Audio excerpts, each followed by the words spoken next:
yo me voy a enfocar que las víctimas sean reivindicadas y que los victimarios sean debidamente castigados. Eso sí, tenlo por seguro, que no actuaré ni siquiera solamente como jefe de gobierno, sino cuando yo veo que la institucional no está funcionando, como jefe de Estado me voy a pronunciar, pero a las víctimas.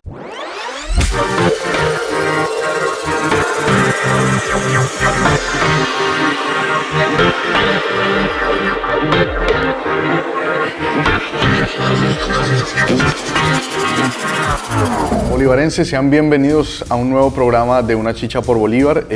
Como siempre, saludándolos muy especialmente y dándole un agradecimiento especial a Delicias Momposinas, a Pizzería Napoli, a BRP Abogados. Y hoy tenemos un invitado que definitivamente pues tiene muchas cosas por contarnos y actualmente junto a el gran número de personas que están emprendiendo ese camino para la presidencia, pues él suma su nombre.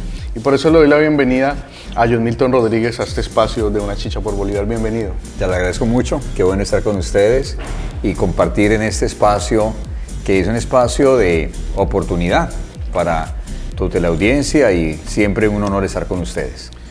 Bueno, precisamente senador actualmente y senador pues de un partido que es nuevo. ¿Qué significa? Y precisamente el primer partido cristiano consolidado, ¿qué significa representar este sector políticamente hablando? Para mí es un gran privilegio, pero a la vez una enorme responsabilidad, porque Colombia está pasando, creo, la peor de sus crisis de todas las épocas. Pandemia, paro nacional, alto nivel de desempleo, alto nivel de inseguridad en las principales ciudades de Colombia, inestabilidad jurídica para negocios, cambios en las reglas de juego de un momento para otro en los temas políticos. Es decir, tenemos un momento convulsionado muy delicado y cada palabra que uno diga debe ser medida con mucha responsabilidad, lejos de las conveniencias, pero profundamente enfocado en las convicciones. Y actualmente, digamos, ¿usted estaría dispuesto a aliarse con algunos sectores políticos? Nuestra alianza definitivamente es con la gente. Estamos recorriendo Colombia, en la gira Mi Causa es Colombia, ya llevamos 9 departamentos, de aquí a diciembre debemos haber completado 24, que es nuestra meta, escuchando en las calles de Colombia, en los parques, escuchando al microempresario, escuchando al vendedor ambulante, escuchando la ama de casa, escuchando a la gente sus planteamientos, porque yo me encontré una cosa muy interesante, y es que la gente no solamente le plantea unos problemas, sino propuestas. Y la gente se siente muy identificada con lo que estamos planteando. Usted sabe que somos un partido basado en principios y en valores, lejos de la corrupción. Somos un partido muy responsable, 0% de ausentismo en el Congreso de la República, y eso le ha gustado a la gente.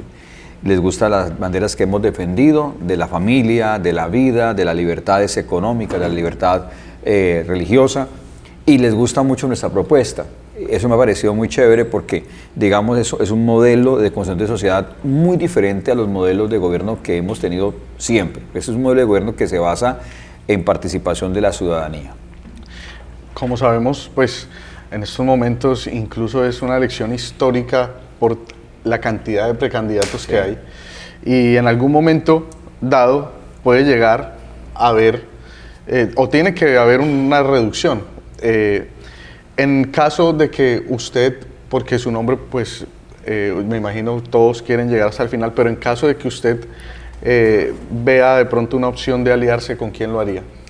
Pues lo que pasa es que yo siempre tengo un principio en mi vida, y es que cuando tomo una decisión, la tomo para ganar.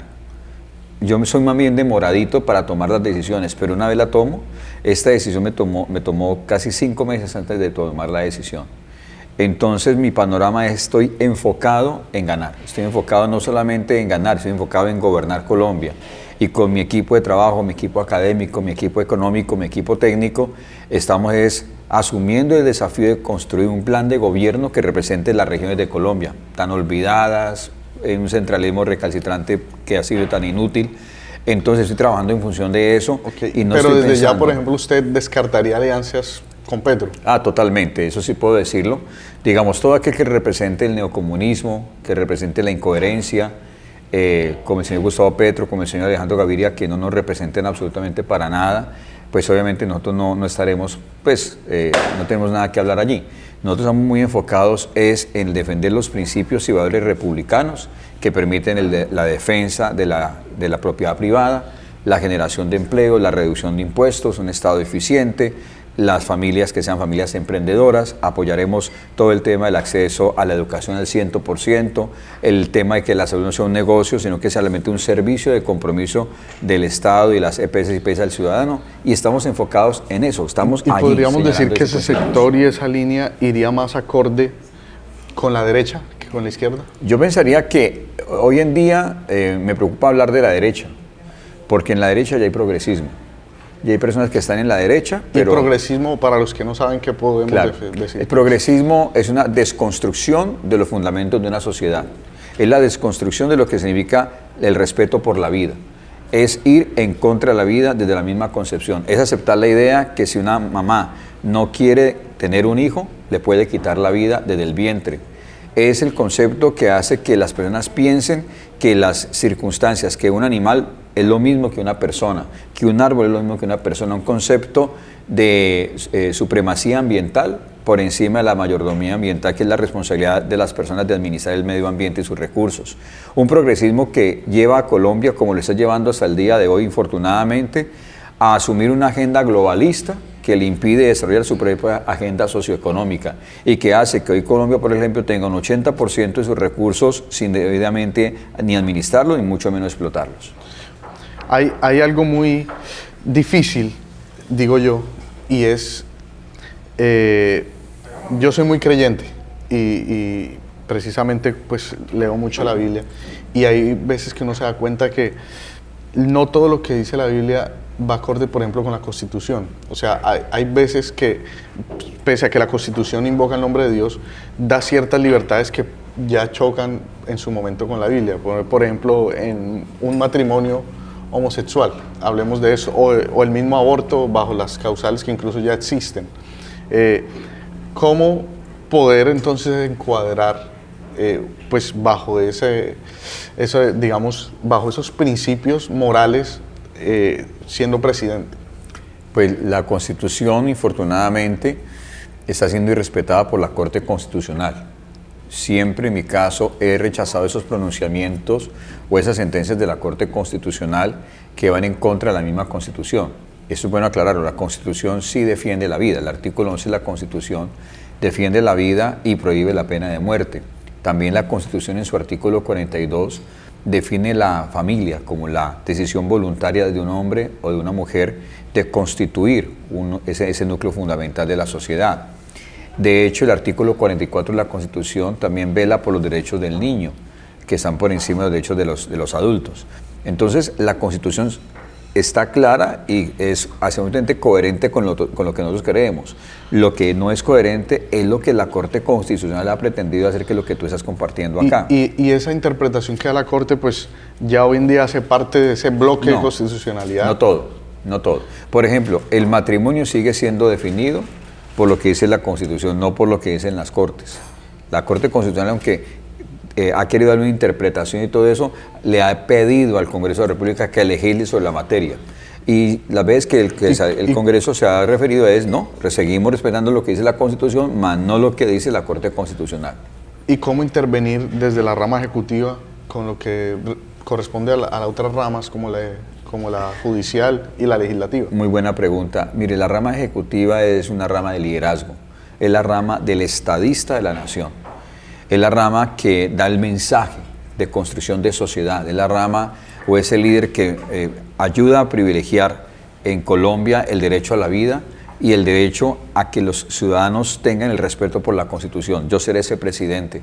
Yo seré el presidente que le devuelva a las 12 millones de familias en Colombia la autonomía para educar. Y en el momento que haya un choque con la Corte Constitucional en sus interpretaciones, lo asumiremos con toda la dignidad del caso, con todo el debido proceso, con el orden constitucional, con el orden jurídico que tengamos que desarrollar, pero yo no me voy a quedar callado frente a expresiones de la Corte Constitucional que vayan en contra de la misma Constitución. Yo seré muy fuerte, muy vehemente en ese sentido, porque la Constitución se tiene que respetar. Los derechos de los colombianos, los derechos de los niños desde antes de nacer se tienen que respetar. Yo seré un defensor profundo de la vida desde la concepción.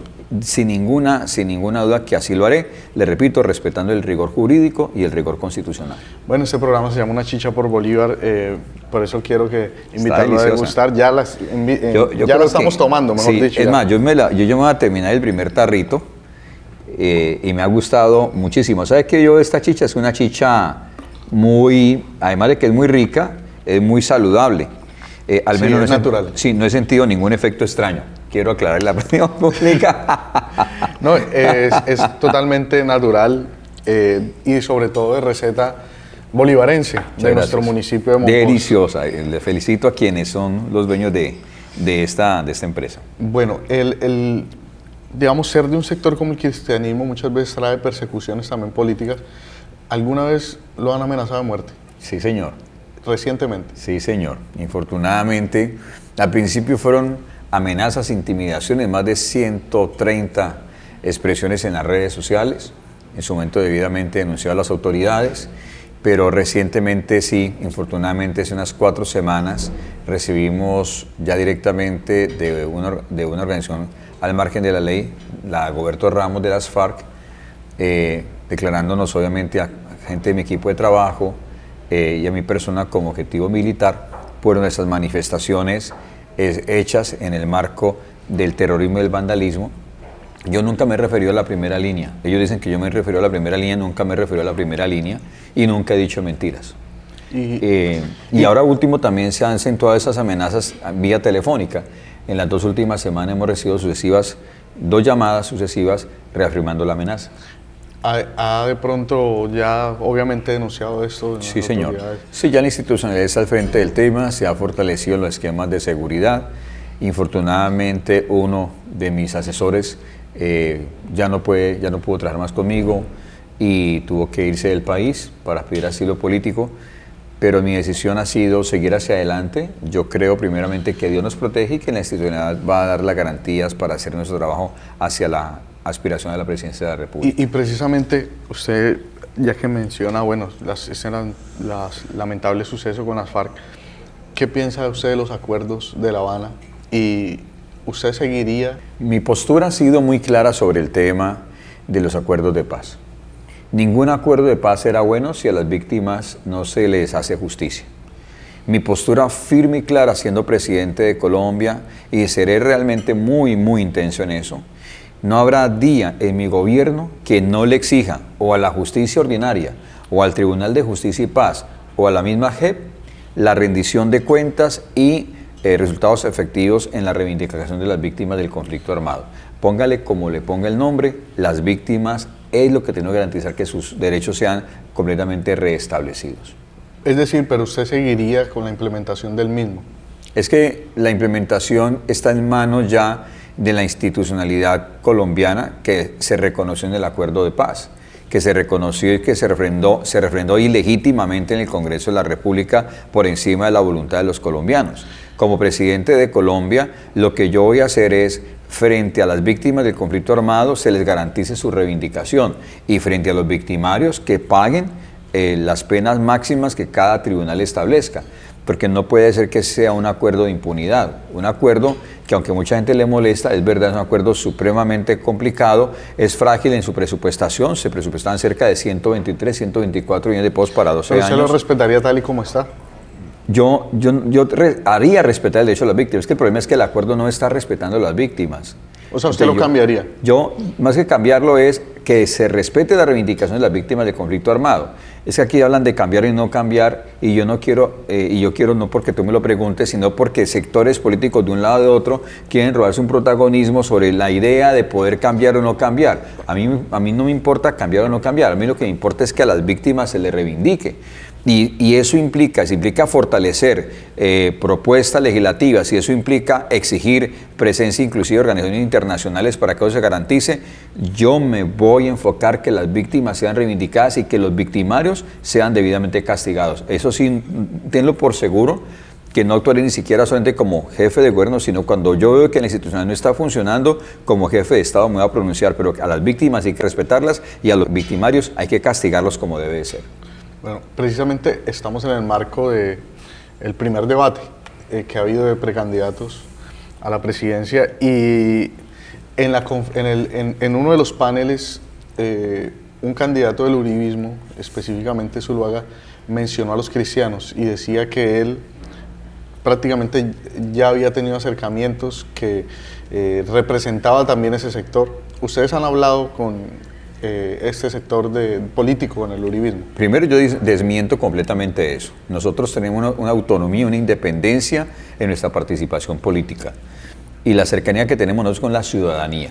Estamos trayendo una propuesta muy seria de regiones y estamos trabajando en función de eso. La única coalición que hemos hecho por identidad en principios y en valores de defensa de la familia, la vida, las libertades religiosas y las libertades ciudadanas es con el partido político Mira.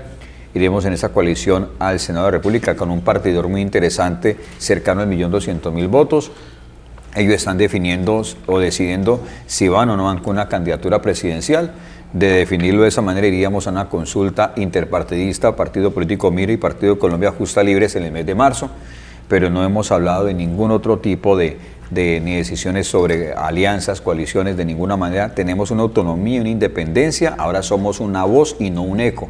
Anteriormente diferentes situaciones se presentaban y terminaba simplemente los procesos de muchos cristianos sumándole a alguien más. Esta vez no, esta vez estamos enfocados en liderar un proceso a la presidencia de Colombia. Bueno, ha sido muy interesante. Lastimosamente el tiempo es corto, ya llegando al final. Hubo un episodio precisamente en este mismo evento que usted se para y empieza a contar su historia. Cuéntenos un poco por qué hizo esto y bueno, cómo fue este episodio para los que de pronto no estuvieron presentes en el evento. Para mí es desconocido que estos foros habían sido absolutamente esquivos para todos aquellos que de alguna manera tenemos una representación nueva en la política, y tengo que decirlo también, casi que muy excluidos los cristianos de todos esos procesos. Tener 62 precandidatos y que no hayan incluido FENALCO de manera tan amable en la convocatoria de 13 precandidatos, para mí realmente es una gran bendición. Y por eso era la oportunidad, como no había tenido la oportunidad de estar en otros foros, de que la gente conozca quiénes somos, porque a veces las personas opinan de lo que no conocen, pero cuando ellos ya opinan lo que conocen, a mí me ha sido muy grato escuchar a medios de comunicación, a líderes importantes de opinión como el doctor Juan Lozano, al presidente del Grupo de Éxito como el doctor Carlos Mario, referirse positivamente a lo que escuchó de mi propuesta de país. Una propuesta que gira alrededor del desarrollo de la familia, el desarrollo social, el desarrollo económico, la seguridad ciudadana y la justicia eficaz. Y verlos a ellos pues tan asertivos y tan admirados de la propuesta, y sobre todo ya conociendo mi historia, porque la historia es muy sencilla. Yo era un joven de 19 años cuando me casé, viviendo en una zona de invasión de la Reforma, en la ciudad de Cali, con todas las carencias, viviendo en una casa prefabricada, con un colchón, un fogón de petróleo, y 32 años luego me encuentro a esa misma persona, pero ahora con un matrimonio que sigue siendo con la misma princesa, con 4 hijos, con 5 nietos, después de haber acumulado y logrado hacer una carrera técnica, luego una carrera profesional en ingeniería industrial, luego una maestría en gestión pública, luego un honoris causa, un doctorado honoris causa en psicología de familia, y habiendo levantado organizaciones que hoy generan 180 empleos directos cada mes, ahora en el Senado de la República, habiendo participado de la parte empresarial, de la parte educativa, social, pastoral. Entonces es decirle a Colombia que en Colombia sí podemos prosperar, y que la pregunta a resolver en Colombia no es cómo salir de la pobreza, sino cómo prosperar. Y se prospera cuando con responsabilidad, trabajo y dedicación y sacrificio decidimos salir adelante y no depender de que el Estado me dé todo o me dé algo, sino que nosotros podemos aportarle al desarrollo de nuestro país. No, de verdad que ha sido una conversación muy interesante y sé que no será la última. Estaremos muy atentos, pues desde el Bolivarense, obviamente, para todo lo que ocurre con estas elecciones presidenciales, y un mensaje final que me gustaría fuera dirigido sobre todo a los habitantes de Cartagena y Bolívar? Yo quiero decirle a todas las personas preciosas de Cartagena y del departamento de Bolívar la importancia de enfocarnos en resolver los temas de informalidad. Ustedes tienen una riqueza maravillosa, tienen su propio petróleo que es el turismo. El ecoturismo es otra línea muy importante, la industria hotelera, la gastronómica. Y hay una gran informalidad, entre el 55 y 65% ha sido la informalidad en los últimos 5 o 7 años aquí en el departamento de Bolívar. Vamos a trabajar en eso a través del proyecto que hace hoy su proceso en el Congreso de la República y que será parte de nuestra política pública en nuestra presidencia, y son las familias emprendedoras, donde las cámaras de comercio dan de manera gratuita el registro mercantil, donde las universidades y los centros de emprendimiento acompañan la formalización y donde tendrán un Estado que a través de la banca estatal va a financiar y generar elementos de financiación para que los emprendimientos de nuestra gente que está en esa economía popular o de ventas ambulantes hagan de su pequeño emprendimiento una gran empresa y que sea un legado para toda su familia. Bueno, de verdad muchas gracias, senador, y ahora precandidato en este espacio. Y bueno, muchas gracias sobre todo a los bolivarenses que siempre están atentos a este programa que se llama Una Chicha por Bolívar. Estuvo con ustedes Santiago Peñaranda. Nos vemos en un próximo programa.